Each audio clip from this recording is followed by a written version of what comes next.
Good morning, good afternoon, or good evening, depending on when you're listening to this special Broadband Breakfast video interview with LightBox Vice President of Government Solutions, Bill Price. I'm Drew Clark, editor and publisher of Broadband Breakfast. Very excited to have Bill with us for a short discussion about LightBox and broadband mapping and the role that LightBox is playing in broadband mapping. Bill, great to see you again. How are you doing?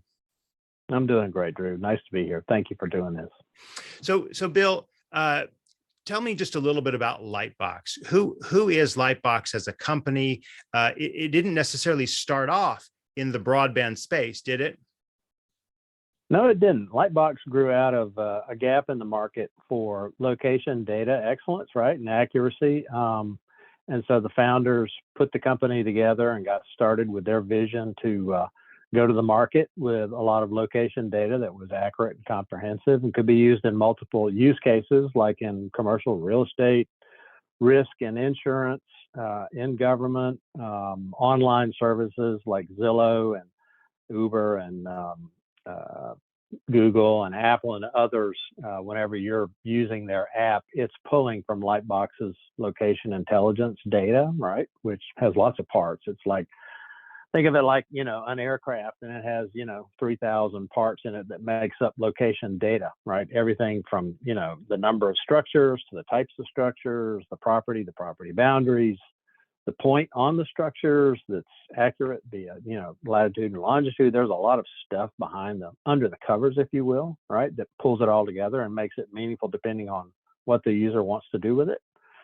Some people use the data in day-to-day online, they log into a LightBox mapping platform and data platform, and they use it in their daily workflow, right? Others download the data en masse by state or nationally or by county, and they pull it into their system and they work with the data there. So there's lots of use cases, and broadband and LightBox came together back in the latter part of 2018. While you're getting a little ahead of me, Bill. So okay, all right, you're talking about LightBox. Rein me in, Drew. And you're talking about how LightBox is like a data provider to these very, very data intensive and very location specific industries. You mentioned, of course, Zillow and Apple and Google, and all of that is incredible and vital. Now, you and I go back a little bit further, Bill, right? When you were first with the Florida and then with the Georgia state mapping entity. So Bill, what is the broadband mapping connection between LightBox and your work in Georgia in particular? Sure. Back in latter part of 2018, the state passed law that said we were to go and do broadband mapping down to each and every location, right, and be as accurate as possible, right? So we initially thought we would build our own location database because we didn't have one in the state of Georgia. There never had been one. So we thought we would build our own. So we started down that path. And to do that, you've got to get data from all your cities and counties. And in Georgia, there's 567 cities, 159 counties, right?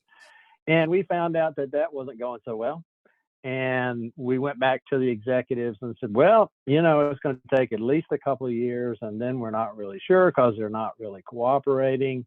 And they said, well, you've got to complete the process within a year. So we said, okay. And we said, well, we'll go to the commercial market for location data and we'll evaluate providers, right? And we'll see if that will work. So we did. We sent out a request to different providers, and we did research on different providers, about 10 or 12 of them. And we narrowed it down to 2. And then we got sample data and looked at that for accuracy. And then we basically entered into a negotiation with the 2, and we had to have the right terms to use and to share the data once we had it. So that was critical. In any broadband program, you've got to be able to share location data with grant applicants and broadband providers. And LightBox was just the one that had the best data, right? Is that what you're saying? They had the data that we needed, and it was accurate to the level that we needed it. It was comprehensive, and they in the negotiation of the use case license terms, they gave us the terms that we needed to run the broadband program. So we entered into a contract with LightBox, and that's how LightBox and I started getting to know each other. Now, So we built go ahead. no. I mean, this is great information, but a thought is occurring to me. Like, obviously, both you and I were involved in this state broadband initiative mapping program that ran from 2009, 2010 up to 14, 15. And so did any of that data matter, or did we just waste 5 years of our life there, Bill? Like building these statewide broadband maps, you in Georgia and me in Illinois. Why was that data that was invested in not up to the task that Georgia had when it said in 2018 we want an address level database? Well, Drew, you know the answer, which is it wasn't location specific, right? It was census block specific. Yeah, well, at best, it was a little better than the current FCC data in the sense, if you remember, if a census block was greater than 2 square miles, we were getting the data from the providers on a road segment basis, right, which was a little bit more granular, a little bit more accurate, but it doesn't suffice for each building, right? Each structure on every property, right? It doesn't get you there, right? Drew, it wasn't a waste of our time because you and I, we learned at the feet of Ann Neville how to do broadband mapping, right? I mean, Ann and NTIA, if they were allowed, they would have done it at a location specific level. But if you remember, the providers lobbied against that. And so they did the best they could. And you and I and hundreds of others, we learned a lot about GIS. We learned a lot about location data. We learned a lot about working with broadband providers. Did we not? I mean, come on, man. No, you know me. I'm pushing a little bit here. Obviously, broadband mapping is so much more advanced than 10 years ago, in part because of the efforts of NTIA, the efforts of state entities, and the efforts of commercial providers like LightBox here. And so now, but just so one more question on Georgia here, which is, what was it that led Georgia to say in 2018? So this is before the pandemic, before the kind of a renewed attention on broadband mapping that we're seeing right now at the federal level. What was it that led Georgia to say, hey, we need a better map to be able to understand broadband? Citizens complaining to their elected officials for a decade. Yeah. And everybody wants to take credit for doing all this, right? But the reality is that the citizens never went away, right? Mm-hmm. And they complained long enough and loud enough, and enough elected officials said, oh, okay, this really matters. and it really wasn't. This mapping was never a partisan issue. It was all, I mean, like in some very, well, I guess I can't call Georgia a red state anymore, right? But in some traditionally red states, there's been some concern, government involvement in no. This has been very much driven by the grassroots person of whatever stripe. Wouldn't you agree, Bill? But yeah, absolutely. I mean, if it wasn't for that, we would not be having this conversation today, frankly. Yeah. All right. So Bill, let's talk a little bit more about the current moment we're in and what it is that states who are now empowered by the Infrastructure Investment and Jobs Act, passed, of course, November 6th and signed by President Biden November 15th of last year. That kicks off a 6-month process until mid-May, when NTIA, the National Telecommunications and Information Administration of the Commerce Department, needs to release detailed rules about what states will do. And states are going to be the grantees through which this $42.5 billion is funneled. So what's the right role for a state broadband official right now, Bill? What should they be thinking about? What should they be doing when it comes to broadband data right now?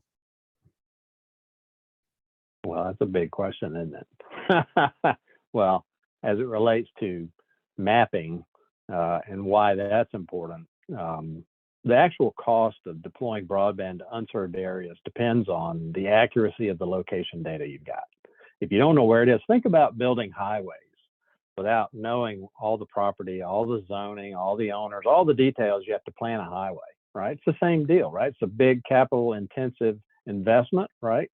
And I mean, you can guess at it. You can go about guessing at it, as we have done for over a decade in government. So we've guessed at it. We've thrown billions of dollars at it, and look where we are, guessing, right? But we don't have to guess anymore, right?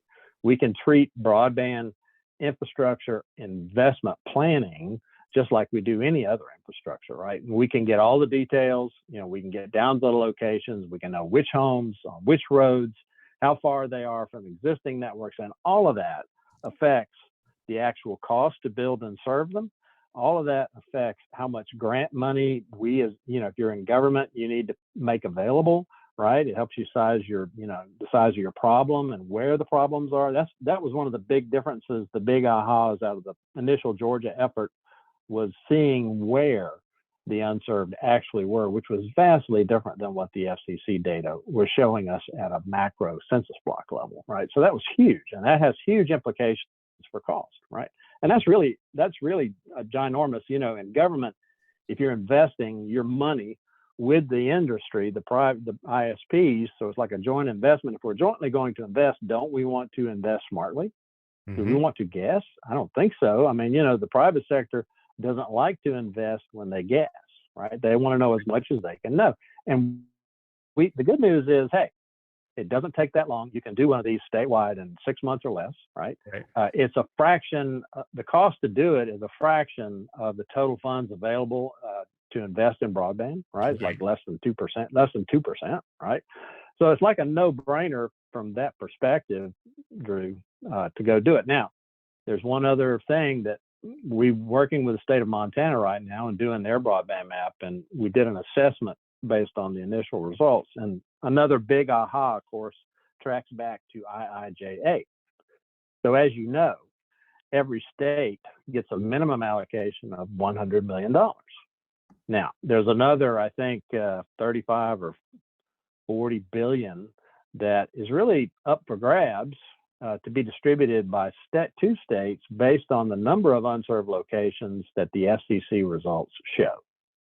Now, there is a process where a state, if it has done its own mapping and can prove that their data is more accurate and they have more unserved locations, then potentially they could get a larger allocation. And when I looked at the Montana results, we're talking hundreds of millions of dollars. Right. So, well, and I think it was just 3 weeks ago, we published a story on Broadband Breakfast. It was out in another source. I saw it too. Montana is taking mapping matters into their own hands. Montana Department of Administration said it had hired location analytics company LightBox to build a statewide broadband map, following in the footsteps, of course, of Georgia and Alabama as well, as I understand it. And in their press release, Montana cited the fact that they're looking to allocate $266 million to unserved and underserved communities throughout Montana. So they're basically already putting this 266 number, that's 2.5 times the 100 million minimum per state. So they've got this number in their head already that they're hoping to get. And what I'm hearing you say, Bill, is that these states, even small states, geographically speaking, like Montana, are going to be in a better position by having the better address level data right now. Is that fair to say, Bill? That's true. You don't want to undercount. You don't want to overcount. You don't want to undercount how many unserved locations you have, because that's going to affect how much funding out of federal programs you're going to get, right?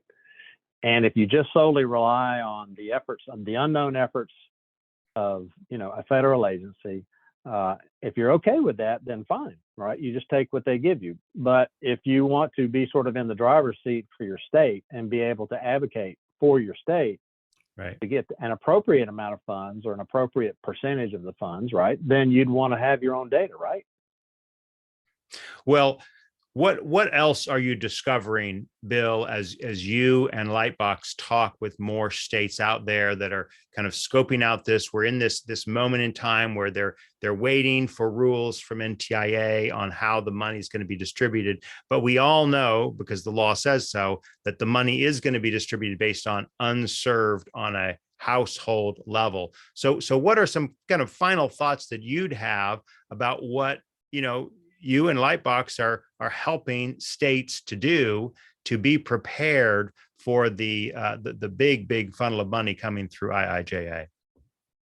Well, first, when you said, well, what are we seeing other states are doing? I think you see this too. I mean, some states right now, at least, and it may change, are relying on things like speed test results, or they're conducting surveys and they're combining the two, and that's what they're doing right now to determine their unserved, right? As they consider spending state dollars, right? The problem with that is, speed test data really only exists in populated areas, and where most of the unserved, parts of America, they're in, rural America, less population, really is no speed test volume to help you out there. Relying on consumer survey results, you wind up again getting a very small sample. So very hard to get very precise to figure out where should we invest 50 million, 100 million, 300 million, right?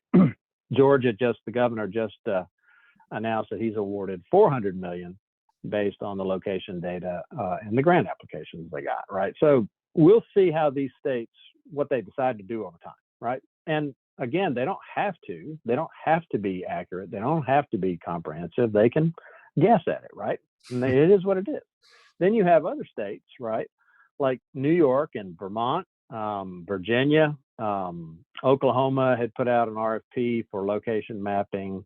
State of Massachusetts has an RFP out for mapping, including other services. So some states are going at it. They're doing procurements for a lot of broadband consulting, including mapping as a subset, but they are going after it at a location level. So right now, I would say location level mapping efforts is in the minority if you look at all 50 states. Vermont, they're paying to have somebody drive test the entire state, right? And do a visual verification of infrastructure, right?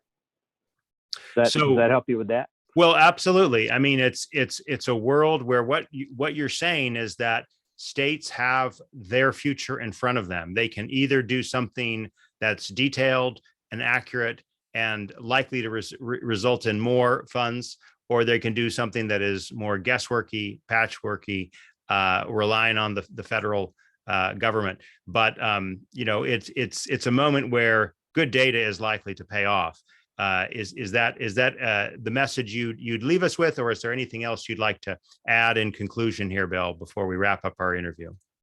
Sure. The return on investment, right, to spend the money and the months to gather the accurate data, working with all your ISPs in your state is enormous, right? Like I told you, it's like if you spent say 6 months and $2 million, right, and it had $100 million impact, you tell me, is that a no-brainer or what?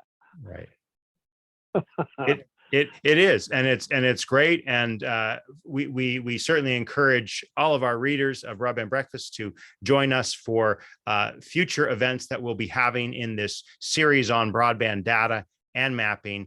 On behalf of Bill Price, Vice President of Government Solutions at LightBox, I'm Drew Clark at Broadband Breakfast. We'll see you next time. Take care. Bye-bye.